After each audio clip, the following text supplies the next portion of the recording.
This looks like pure ex-bourbon, nothing else in this one. After, I added water to the first one. Yeah. I'm getting a lot of that biscuity kind of a note, Okay. like that. See, in terms of nose, the second one, I think is very, very distinct. But I think the third one is where I would put my money on.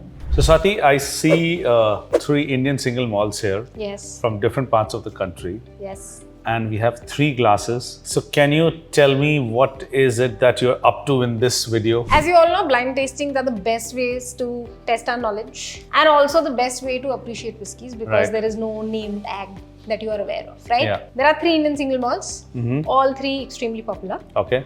What I've done is ask my team Okay. to pour them in an order that Oh. I don't know of Okay. and therefore you also don't know of. Okay. So we taste left to right, Okay.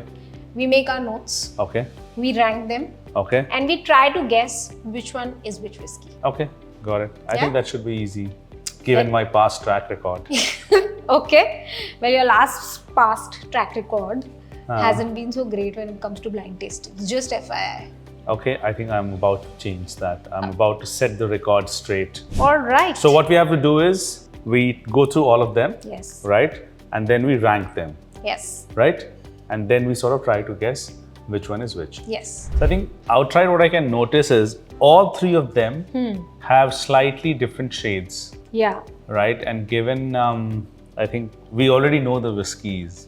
So hopefully familiarity Yeah. with the 2 of the whiskies should help. Let's see. But actually, I don't think there's a very subtle difference in the colors, but it's not very No, so what I would apparent say or is prominent. don't look it in your glass. Look at my glass because that's where I think even I'm seeing in mine, they all look slightly similar. But when I look into yours, all 3 of them I can see different shades. So Okay. anyways, let's get Alright, started. so this is the first one. Let's see. This looks like pure ex-bourbon, nothing else in this one, at least by the color. Sweet. Oh, very sweet. I'm getting malt, like cereals. Lots of honey. There's some spice. I'm getting some tropical fruits. I'm getting something like a pineapple on Okay. this one. So this vanilla in this jaggery syrup of sorts. Slight spice and woodiness coming in the first one for me still. After I added water to the first one, Yeah. I'm getting a lot of that biscuity kind of a note, Okay. like that grain mash, that Okay, kind of yeah. a note. Trying to figure out, there is one slightly savory note that I'm getting on the nose. It's quite pronounced. I'm not able to pick it up. Okay, let's come back to it in a bit. It's a little bit of a sea salt kind of a note, I think. On the first one? Yeah, sweet, little savory, some spice. Oh, I know which one the second one is. There's lots of cinnamon, brown sugar, very ripe fruits, like very ripe cherries. This is the second one, right? Yeah, very, very juicy. I'm surprised. All 3 of them are 46% ABV. The second one feels slightly lighter on the palate. Kind of oily as well on the palate. But there's a bit of spiciness coming through on the palate for the second one for me. It comes across as very juicy and very sweet on the nose, but it is not as sweet on the palate. Yeah, there is spice. Yeah. And I had nosed it, I thought of it to be something else, but after... Am I allowed to tell which one is it right now or? No, let's finish the tasting Okay. of all the 3 and then maybe we can guess. Like the nose is like overripe fruits. Obviously there is a lot of cinnamon and brown You're still sugar. on the second one. Yeah, it's like caramelized banana. Then I on the third one on the little bit of spice. What is it, this third one? Third one is quite interesting. I'm getting a lot of aromas on the nose, which is very different from the first and the second one. Actually, for me, the second and the third one are Slightly similar. slightly similar. The first one is very distinct, stands out. There's a bit of, again, I'm getting some red fruit notes on this one, some dried fruits. Again, cinnamon, star anise, bit of caramel. I think I know which the first one is, but I'm confused between the second and the third. I think I know which is the first, which is the second, which is the third. Okay. There's a bit of wood also coming on this third one now. Third one is quite mellow on the palate. Mellow in the sense? The spiciness is not as much as the previous 2. No, I think it's spicier actually than the first 2. I think it is spicier. I'm surprised. I mean, I was expecting all of these 3 to be a viscous. The viscosity on these is like, I mean, it's there, but maybe also, okay, these are 46%, so. And we've also added water, Yeah, right? yeah. So Vinayak, before we take our guesses, what do you think about these three whiskeys? What I think about these three whiskeys, good question. They are decent. I mean, probably if you ask me if I will buy these whiskeys personally, no. Okay. Because all three of them, they lack that intensity, the punch. Because again, because we've tried, probably our palates have evolved a lot more. Right. And I mean, I'm just talking for myself. Let me talk for myself. It's like I like my whiskeys to be bolder, a bit stronger. And lately, like, yes, it has to be a cask strength whiskey for me to sort of get wowed by the whiskey. So Right. I think these are all 46. They are decent whiskey. They are well balanced. Good nose, good palate, decent finish. But let me just revisit them again before I sort of give my final. But what's your take on these three? So I think... Oh, the first one is now smelling a bit weird. I'm getting a bit of musty nose on this one now. Okay. Normally, like, you get that mustiness, but anyways, the whiskey has been in the bottle for a very long time. Yeah. So, you know, the musty is like basically when you walk into the distillery warehouse and then The barrels. you get all the aromas. So it's that I'm getting. So like what is it that is standing out for you amongst these three? Actually, that's the thing. In all three of these whiskeys, nothing is really standing out. Yeah. I mean, yes, they are balanced whiskeys. I think they offer a little bit of Everything. all types of flavor. These are these can be crowd pleasers. Yeah. So there is a little bit of sweet nose, there's a little bit of spiciness. Yeah. There is that woody notes. Oak. A little bit of malt here and there. But like... See, in terms of nose, the second one, I think is very, very distinct. It really has the brown sugar, cinnamon, red stone fruits sort of stand out. It's that caramelized banana. It just sort of stands out for me, the second one on the nose. Right. I think finish-wise, I like the third one. Okay. It offers a spicier and a slightly longer finish compared to the first two. But I think if I have to pick my personal favorite, at least in this subset, I think it would be the second one. Okay. I feel it has more character to it. Okay. There's a lot more in terms of flavors that goes about. Like the third one is very sweet suddenly and then very spicy, is what I feel like. And the first one is a little underwhelming. I get a lot of malty notes and it's easy on the palate, but that's about it. I think on the second one, on the third one on the nose, the fruity character is now coming through. It's like those ripe, not apricot, I'm getting a bit of the ripe plums right now. Okay. So which one is, like, what do you like about each of the whiskeys? Let's say if there was one thing you liked about 1, 2 and 3. As I said, there's nothing outstanding about each of them.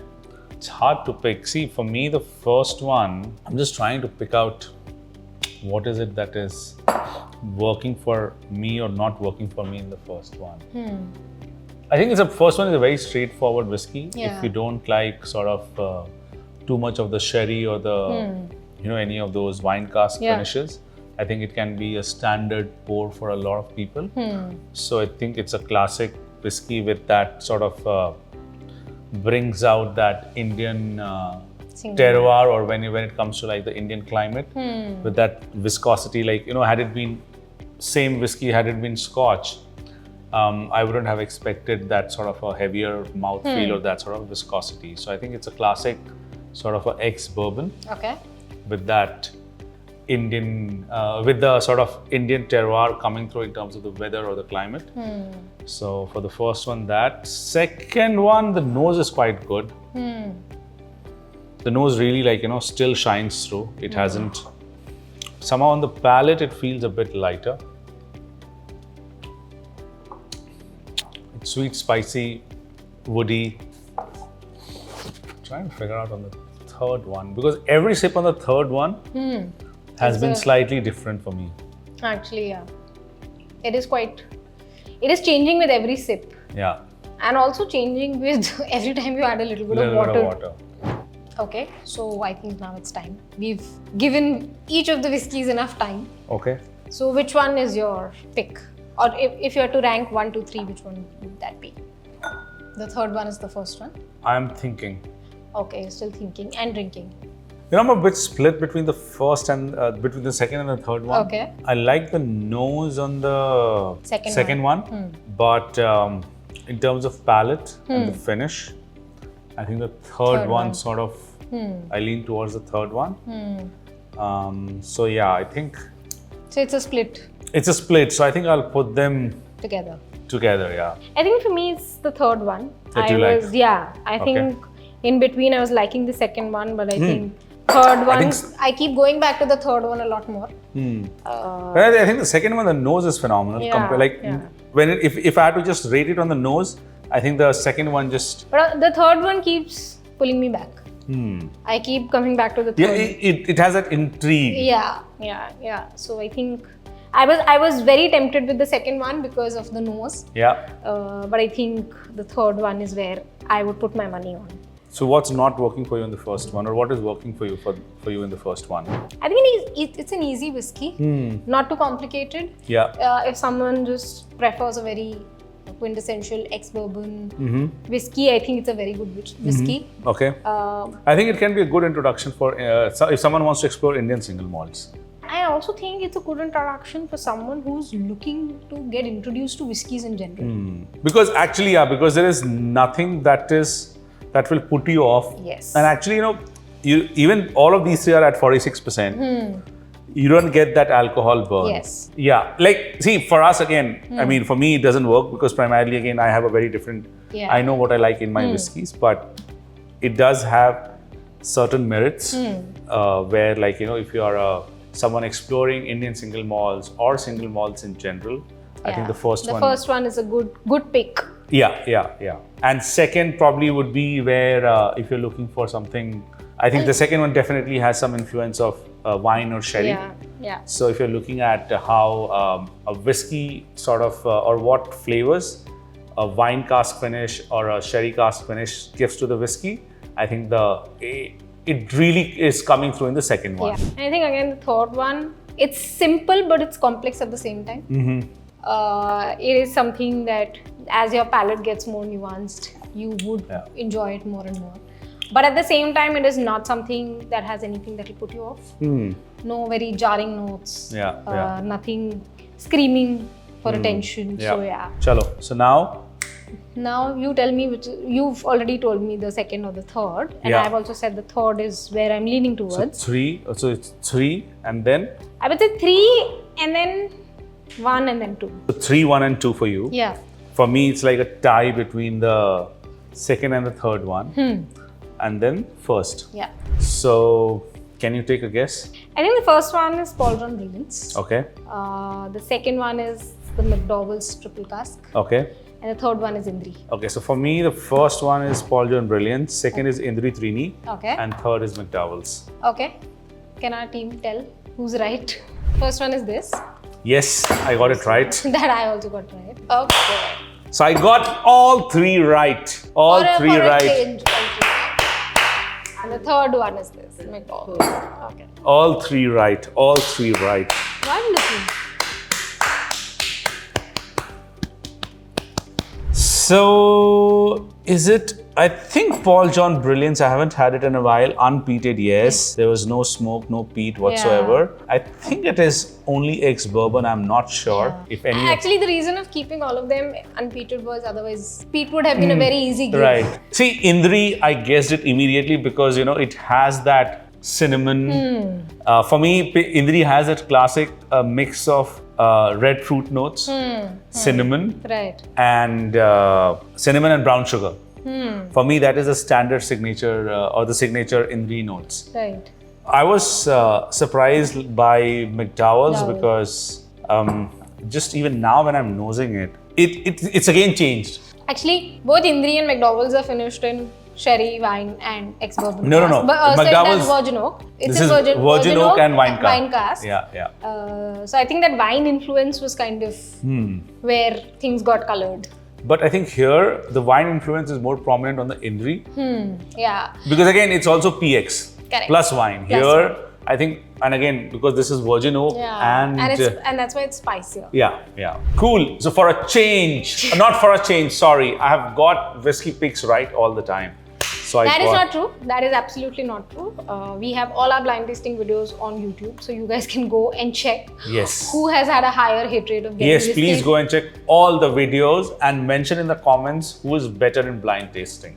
Okay, with that, we come to the end of this blind tasting of 3 Indian single malts. If you've tried any of these whiskies, let us know in the comments below which one was your favorite. And don't forget to like and subscribe to our channel.